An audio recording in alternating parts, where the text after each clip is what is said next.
Hi, I'm Dylan, and today I'm going to be showing you how to install Interlock. Now, first of all, for requirements, you're going to need either a Ubuntu or a Debian container or virtual machine. It can be Ubuntu 24.04 or Debian 12 or upwards. You're also going to need a valid URL for your front end.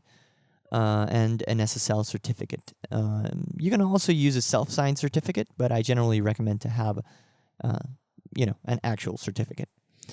So I'm going to leave in the description the documentation that I'm going to be using that you should be following for this video that you can use for your own reference. But you can also watch the video, of course. It's just that it might go a bit quick copying and pasting commands and stuff like that, so it might be easier for you to check out the documentation in that case. One thing to preface the installation as well is that if you are behind a proxy or a relatively restrictive firewall, Interlock does need in its post-install script access to pip for Python packages.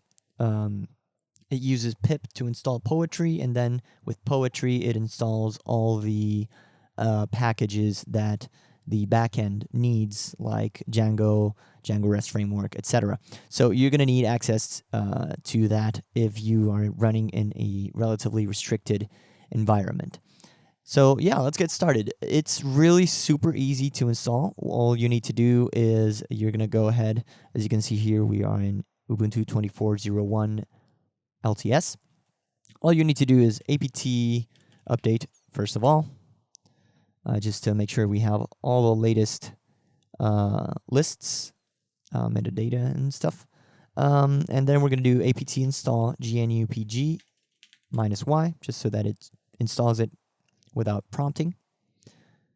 Once it installs this, we're going to go ahead and we are going to download the public GPG key of our apt repository, which is in the link here that you can see. So it's basically just a wget with -q0, and we're piping that to GPG dearmor, and then redirect that to a .gpg file.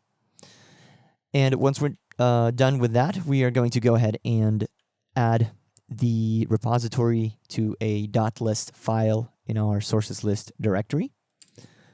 And once we've done that, we can just go ahead and do apt update -y to get the in-release file from our repository, and then do apt install interlock -y.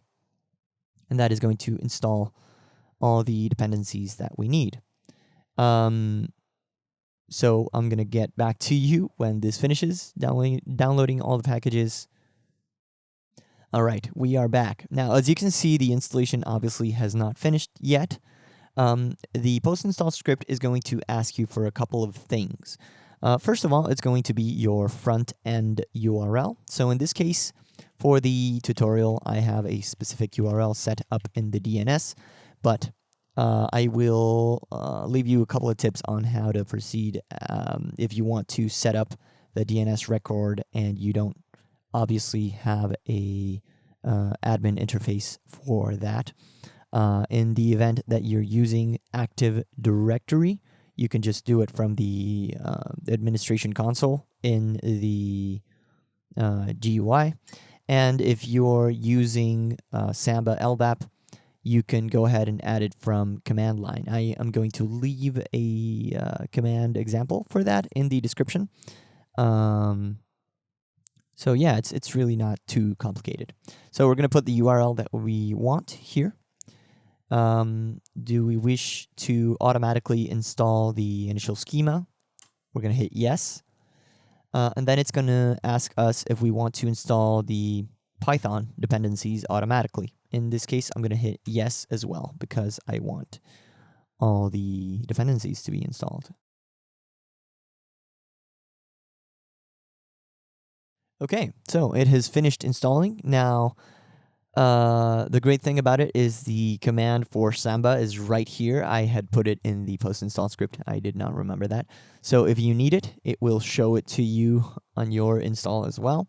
All you have to do is samba-tool DNS add your IP or host name. Usually, if you do it from the Samba server itself, you can just do 127.0.0.1. You add your A name,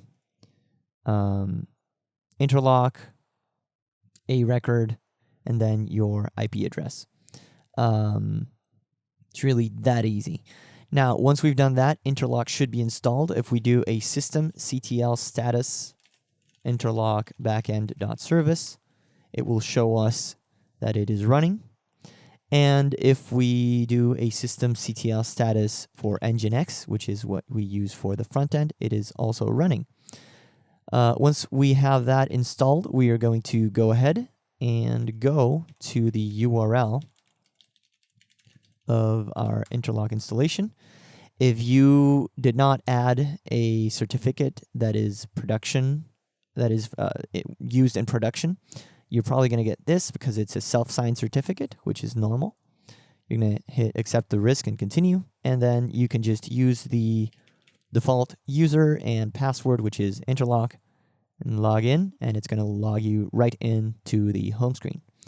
After that, you're probably going to want to go to the settings and set up all your backend settings for LDAP if you want to, or your logging settings and all the stuff that you want to change, and then get started using it.